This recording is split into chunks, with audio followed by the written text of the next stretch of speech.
এখানে আমরা একটা অ্যানালগ মিটার পরিবর্তন করলাম। তো পরিবর্তন করার পরে একটা জিনিস লক্ষ্য করলাম যে মিটারে খুব দ্রুত ই এবং আর লেখাটা লাফাচ্ছে। এর ফলে কিন্তু গ্রাহকের অতিরিক্ত বিদ্যুৎ বিল আসতে পারে। তো এই সমস্যাটা যেহেতু অ্যানালগ মিটারে আগে ছিল, সেখান থেকে কিন্তু এই সমস্যাটা বোঝা যায় না। তো যখন আমরা ডিজিটাল মিটার স্থাপন করলাম তখন এই সমস্যাটি এখানে ধরা পড়েছে। তো আমরা সেই বিষয়টি খতিয়ে দেখব এবং এই সমস্যাটি সমাধান করার চেষ্টা করব, যাতে করে আর অতিরিক্ত বিদ্যুৎ বিল আসতে না পারে।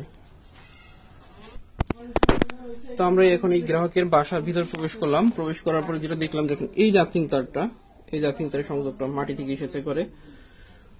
এই আর্থিং তারের সংযোগটা যেটা করেছে ইলেকট্রিশিয়ান, দেখেন এই যে আপনারা দেখেন এখানে কিন্তু বাসার সমস্ত নিউট্রালের সাথে কিন্তু আর্থিং তারের সংযোগটা একত্রে দিয়ে দিছে, যার ফলে কিন্তু এই সমস্যাটি হয়েছে।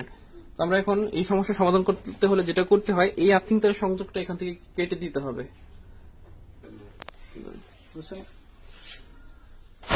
তো আমরা এখন এই আর্থিং তারটা এখান থেকে কেটে দিব। দেখেন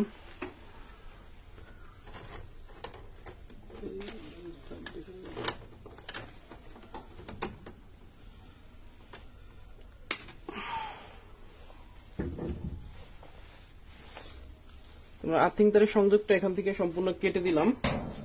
এখন আশা করি আর এই সমস্যা থাকবে না। আর আরেকটা জিনিস, এই আর্থিং তারটা কিন্তু মরিচা পরে নষ্ট হয়ে গেছে, যার ফলে